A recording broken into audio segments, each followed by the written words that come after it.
Sarah. Have you seen what a beautiful day it is? How about a walk in the countryside and then we can relax by the pool? I don't really feel like going out. I'd rather stay in and read. Oh, come on, Sarah. Don't be your usual antisocial self. Let's have some fun together. Why don't we play a trick on the guys who are still asleep? We could wake them up with a nice bucket of cold water. What a stupid trick. Nothing's changed, but I still love you truly. Beautiful girl with brown eyes, dusting away my heart's sighs. That's all we needed. Oh, you don't understand, Sarah. This is poetry. This is the story of a secret love. Poetry, love, tricks. Enough of this nonsense. If I'd known you were all going to be so amusing, I never would have organized this reunion.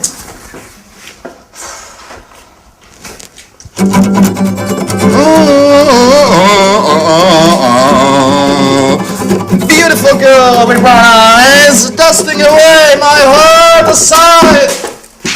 Oh no, Paolo! Look what a mess you've made! And by the way, you didn't clean the kitchen last night, did you? Come on, Michelle, give me a hand. No, I'm sorry. I can't touch that awful stuff. When are you going to get the message? I never touch that awful stuff. I hate detergents and the multinationals that make them. And I hate cleaning too. Oh, come on, we're on holiday. What is this racket? And what is going on in here? Has World War III broken out? It's just started. Well, soldiers Sandra's launch her offensive, but the Paolo Michel squadron is responding well to the attack and will defend its position to the bitter end. Stop playing around. Roll your sleeves up. The sooner we start working, the sooner we'll finish and we'll be able to relax by the pool. Wait a minute, I was just thinking of going back to bed. If I'd known what was waiting for me, I would have slept until midday. Maybe we could ask Sarah to give us a hand. Well, you must be joking. She just asked not to be disturbed and giving her a bad mood over the last couple of days. Well, we could ask Mike, though. Oh, no. I just saw him a few minutes ago. I asked him where he was going, and he said he was going to the village to buy a newspaper. He asked me if he should do some shopping, but I told him we'd all go to the supermarket together later on. Fantastic. First planning out, then the shopping. Just the sort of holiday that I'm dreaming of. Well, it's only the four of us here. Let's share the jobs out. Just a minute. Just a minute. I've got an idea.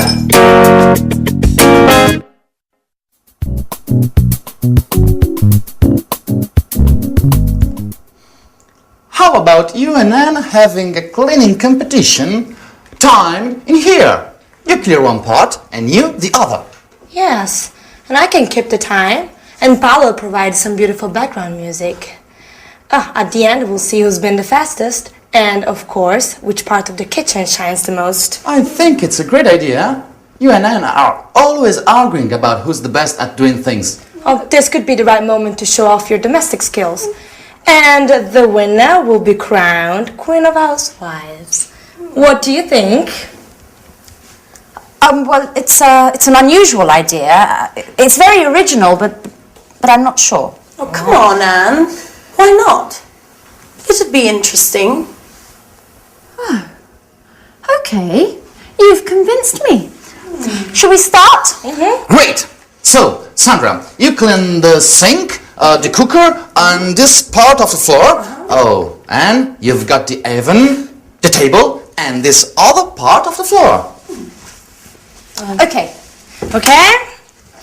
Ready, get set, go! Sponge in hand, Sandra is cleaning the taps while Anne is intently sweeping the floor. Now Sandra is spraying detergent onto the cooking rings and starts it on the table. Time is passing by and neither contestant is showing signs of fatigue. The race is open and nothing is separating the two cleaners. Those college days were so long ago. You were so clever, so beautiful too, but I never forgotten you. Nothing's changed, I still try love you. Beautiful girl with brown eyes, dusting away my heart sighs. Finished! Incredible! You both finished at exactly the same time. Come on, Michelle. We need to decide which is the cleanest part.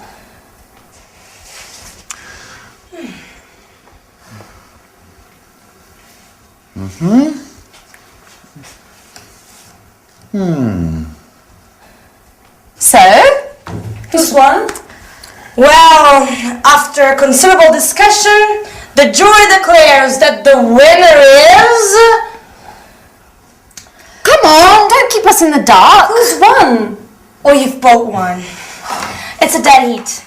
You've finished together and both parts of the kitchen are perfectly clean. Okay, well maybe it's better this way, Sandra. At least there'll be no arguing about who's better at cleaning. Yeah, you're right. Let's forget our rivalries, at least for today.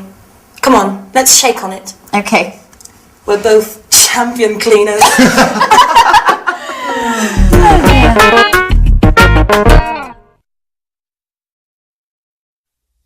A cleaning competition.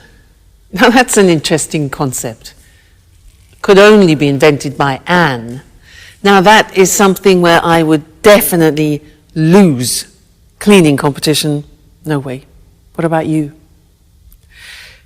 Anyway, that last episode was great because it helps me introduce to you one of the most difficult grammatical forms in the English language, which is called the third conditional. We have three conditionals in English. 1, 2, 3. The first, let me give you an example. If I see him, I'll tell him. That's number 1. If I saw him, I would tell him. That's number 2.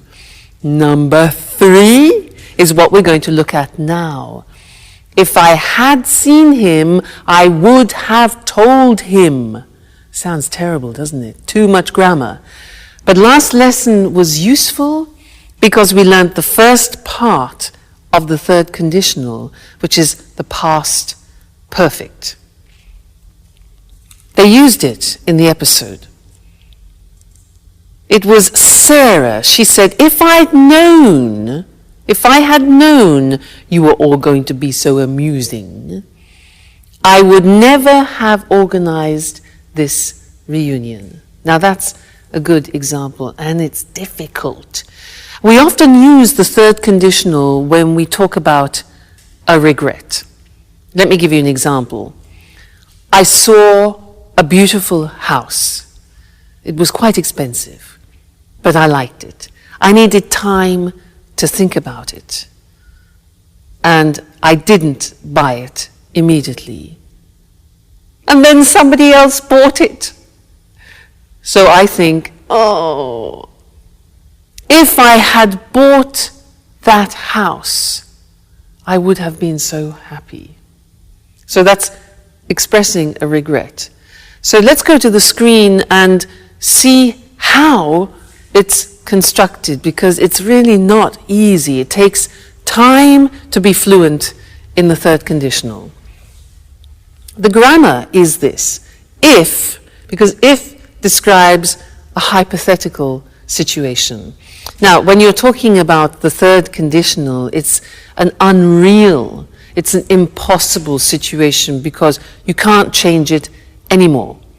So we start with if, then the past perfect, which we learned last lesson. Then we use would, which we also use in the second conditional, followed by have, the infinitive, and then followed by the past participle. So let's see how that works. If I hadn't gone, past perfect, to the party, I would have gone to bed early. Okay, so I went to the party and I didn't go to bed early. So the consequence is, if I hadn't gone to the party, I would have gone to bed early. But I didn't go to bed early. Okay, so what was the consequence of that? Now, imagine I drank a lot of wine and I had a terrible headache. and you think, ooh, regret. If I hadn't drunk, past perfect negative, if I hadn't drunk so much wine, I wouldn't have had such a bad headache yesterday. Now that's difficult. Look at that. Wouldn't have, negative, wouldn't have, plus the past participle of the verb have. So I wouldn't have had. Now this is not easy. It will take time for you to use fluently. You have to keep practicing it. Practice it in the toilet, in the bath, when you're walking down the street. Okay. Another example. Now, I didn't set the alarm, so I woke up late. If I had remembered to set the alarm, I wouldn't have woken, past participle, up late. If I had remembered to set the alarm, I wouldn't have woken up late. Seems difficult, doesn't it? Takes practice. Another example. I missed the bus. I didn't get up. The bus went without me. So third conditional. If I had got up earlier, I would have caught the bus. If I had got up earlier, I would have caught the bus. Impossible situation, can't change it. If I hadn't been late for work because I missed the bus, so I was late for work, my boss wouldn't have been so annoyed. Wouldn't have been, you notice be in the past participle, been so annoyed. And the last one. Well, we lost the contract because I went to the party, I drank too much wine and I missed the bus. Everything was late.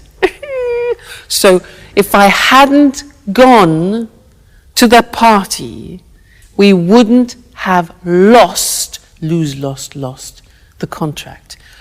If I hadn't gone to that party, we wouldn't have lost the contract. Okay? Terrible consequences of my irresponsible behavior. So that's the third conditional. Please don't worry, it is difficult, probably one of the most difficult things in the language, and it takes time to get fluent in it. But just keep practicing. Just take a phrase and say it to yourself often. Like, if I hadn't done that, if I had studied more, I would have passed the exam, as an example. If I had studied more, I would have passed the exam. All right? So, happy practicing. Bye.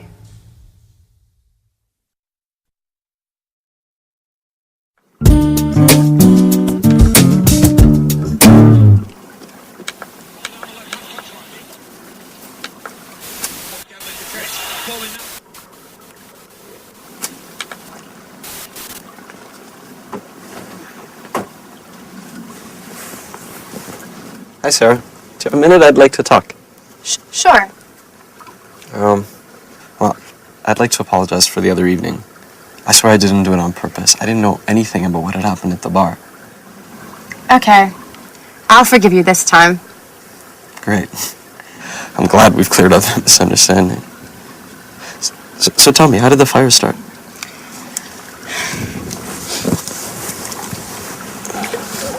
I don't really know. The lighting system had been checked 2 days earlier by the electrician, and the sprinkler system was working fine too. It had just been installed, but it didn't work. How's that possible? I don't really know. Someone must have thrown a cigarette on the curtains, which caught fire straight away. The whole pub burned down in a few hours. The fire brigade couldn't save the place. It all went up in flames. I wish I'd been more careful. I wished I'd checked everything more carefully. But it's not your fault, Sarah. How could you have prevented the fire? Come on, you've got to pull yourself out of this. You can't spend your whole life thinking about your problems. You used to be such a fun person. Life changes us, Mike. We've all changed since our university days. Sure. But I'd like to help you find your old enthusiasm again. Tell me, how can I possibly help? Well, I'm not sure. You're embarrassing me. You shouldn't feel embarrassed, not with me. We've always trusted each other, no? What time is it? 4:15. Oh, no, the match. It's already started. You know, Mike, we were talking just then. Yeah, I know. We'll continue our conversation later. I've really got to watch the game now. It's a great match. Chelsea against Manchester United. You know that doesn't interest me in the slightest. You haven't changed, Mike. All you think about is football. Football's the only important thing in your life. You're exaggerating now, sir. And you don't understand anything. All you care about is football. Maybe if I wore a Manchester United shirt, you'd pay me more attention. What did you say?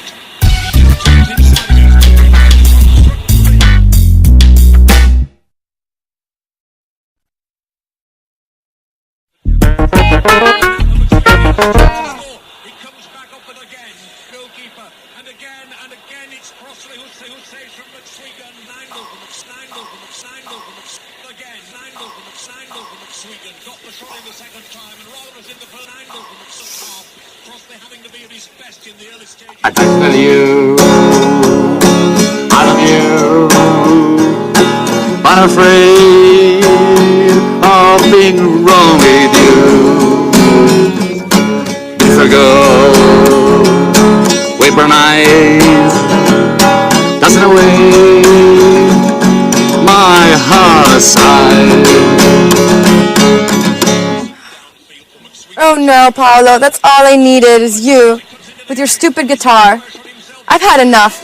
I'm going to my room.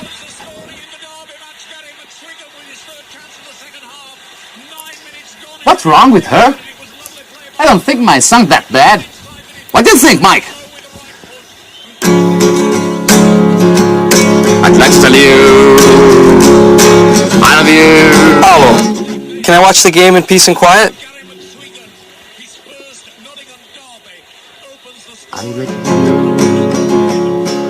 love you. That's enough. I'm going to watch this somewhere else.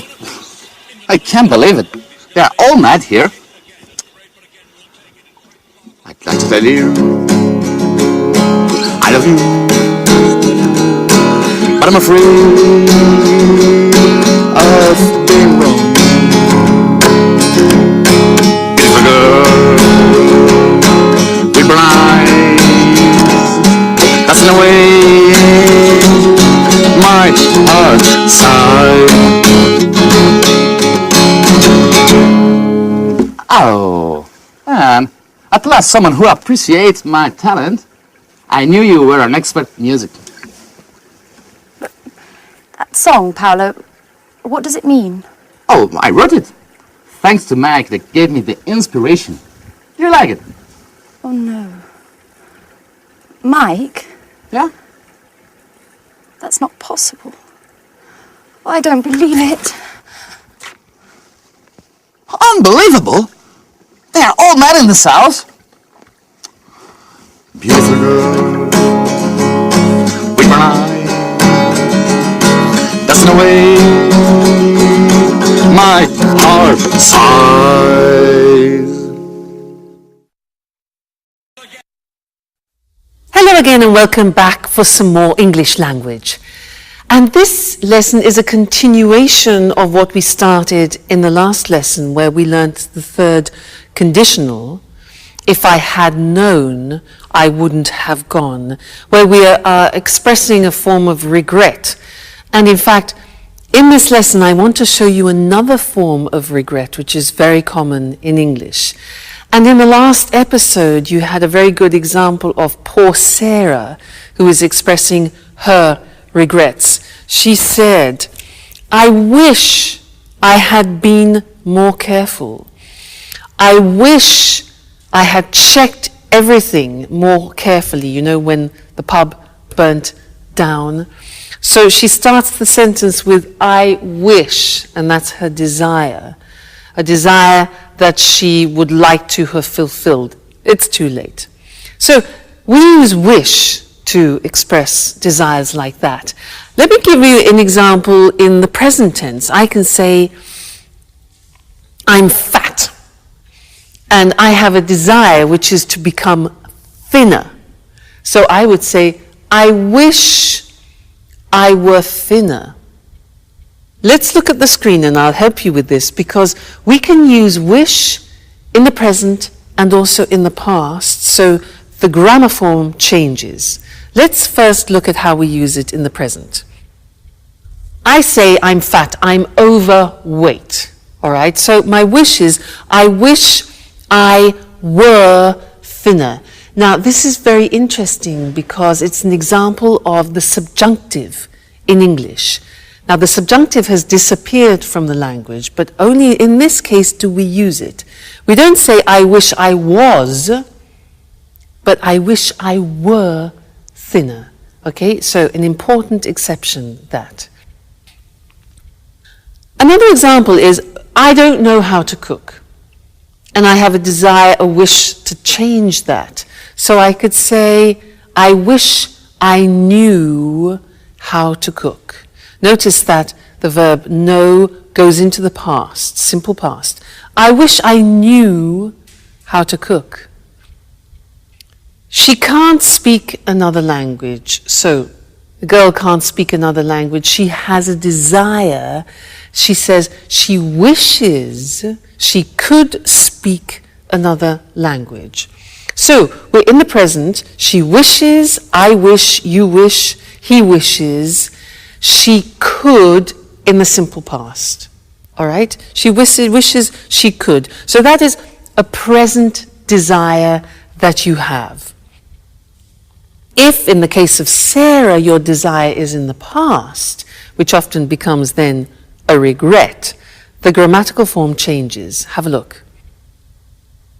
I didn't buy that car. Now imagine you see a car, it's a bit like my house. You see a car and you don't buy it, and then you regret it. You think, I wish, in the present, I had bought. Now you remember the past perfect. We looked at it in the 2 previous lessons. Here it is again. I wish I had bought.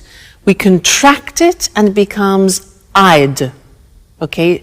Now be careful, because I'd, when it's contracted in English, could be I would or I had. Now, would never be followed by the past participle. So you can tell if it's had because the past participle follows. All right? So I wish I'd bought it. All right? Another example. She spent so much money last year, and now she's got problems. So she wishes she hadn't spent so much money. All right? Past perfect. He didn't come to the performance. That's the situation. His desire in the past. He wishes he'd come to the performance. Or I could say, I wish he'd come to the performance. All right? One more. We lost the tickets. They wish they hadn't lost the tickets. Okay? So that is an important verb, wish. It's important because often we want to express our desires both in the present. I wish I were thinner, and also in the past. I wish I had studied more languages. All right, so when you want to use wish, think, is it present, is it past? And then choose the correct grammar form. Great. So I wish I had met you earlier. We could have done a lot of language together. But I look forward to seeing you next lesson. Okay? Bye. Good morning and welcome to this week's edition of Music World, and welcome to Tony Moore, our music expert. Hello Lucy, and good morning to all our music fans. Well, Tony, on May 16th, 2006, a Stradivari violin was sold at auction in New York for $3.5 million.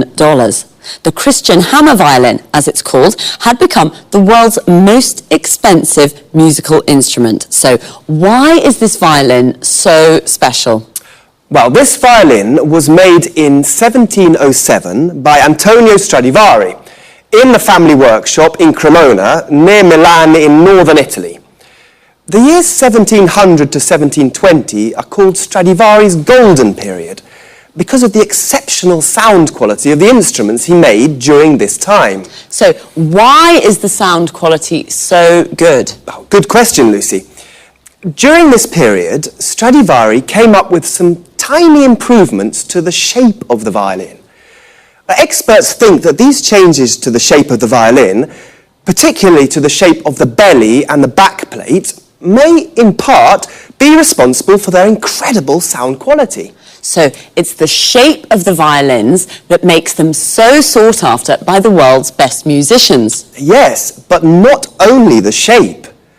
You know, the wood Stradivari used to make his violins may have been stored underwater in the Venice lagoon before he bought it. It's thought that this may have damaged the wood slightly and may in part be responsible for the special sound. So the shape and wood that was stored in the lagoon in Venice is why Stradivari violins are so special. Well, actually, there are one or two other possible explanations. Tell us more. Some music historians say that the varnish Stradivari used may be behind the exceptional sound quality. Others say the secret is in the glue he used. And two American scientists have recently suggested that the quality of these violins is due to the cold weather experienced in Europe during the period when the violins were made. Cold weather and wonderful violins. I don't see the connection, Tony. Well, you see, Lucy, the colder weather resulted in trees growing more slowly. The wood from these trees was denser than normal and makes a better sound when it's used for making violins. Interesting. I can see now that everything's perfect about these violins. By the way, who bought the Christian Hammer violin? We don't know, actually. Well, the buyer remained anonymous. He or she is probably a private collector. And what do you think the new owner will do with this wonderful instrument? Well, music lovers are hoping that the owner will allow the world's best violinists to play the instrument at concerts around the world. This has already happened in the past, with this violin too. Its previous owner allowed Yehudi Menuhin to play the Christian Hammer 15 times. So we'll be able to listen to its glorious sound again. Well, Tony, thanks for a fascinating programme. Goodbye. Goodbye. And of course, goodbye to all music lovers. We'll meet again soon for another edition of Music World. Wow, I never thought a violin could be so expensive. Of course, we're talking about a very special violin. The violin is what we call a string instrument. A violinist is a musician who plays the violin and he or she uses a bow. A bow is a long wooden rod with horsehairs used for playing string instruments. The violin we spoke about today was sold at an auction for a lot of money. An auction is a public sale, a place where people bid against each other to buy something. To bid means to offer a price.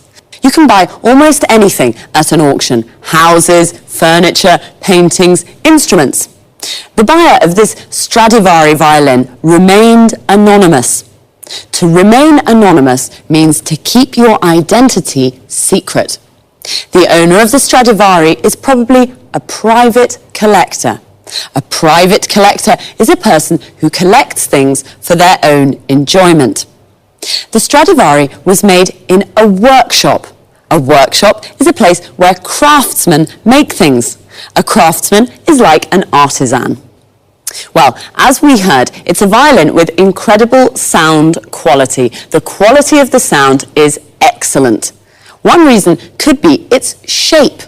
The shape of something is its physical form. The belly of the violin is the part under the strings. We also have bellies. Your belly is this part of our body, and the back plate of the violin is the part at the back. Again, we also have backs. Your back is this part of your body. So, it's one of the most sought-after instruments in the world. If something is sought after. It means many people would like to have it. Well, I'd like to have the $3.5 million. That's all we have time for this week. Take care, and I'll see you again soon. Good morning. Welcome to this week's edition of Climate Change. In the studio with me is our expert, Susan Furley. Hello, Eric, and good morning, everyone. Well, Susan, let's talk about the weather in Scotland today. You know, I'm planning to visit the West Coast this summer, and I really don't know what kind of clothes to take with me. It's cold there, isn't it? Not really. Take your swimming costume, a beach towel, and some suntan cream. You're joking, aren't you? Not at all. The west coast of Scotland has beautiful islands and lochs and gardens full of tropical plants. Really? Yes, they're full of tropical plants. Tropical plants in Scotland. How is that possible? It's thanks to the Gulf Stream. You know, it's one of the world's most important ocean currents. It carries large amounts of warm seawater from the Caribbean Sea to the northwest of Europe. This warm water brings about an increase in the temperature here of about 9 degrees centigrade. Without it, the weather in Great Britain would be a lot colder. I thought it was cold. So the west coast of Scotland is a tropical paradise? That's fantastic. Well, let's not exaggerate. There are tropical plants, but it's not exactly like the Caribbean, though the winters are very mild here. At least they are for the moment. Since 1950, scientists have noticed that the flows of cold water in the North Atlantic that are associated with the Gulf Stream have decreased by 20%. We're not talking about the Gulf Stream here, but this change could slow down the Gulf Stream itself. And what's behind this change in the North Atlantic? Well, the water in the world's oceans and seas is constantly moving.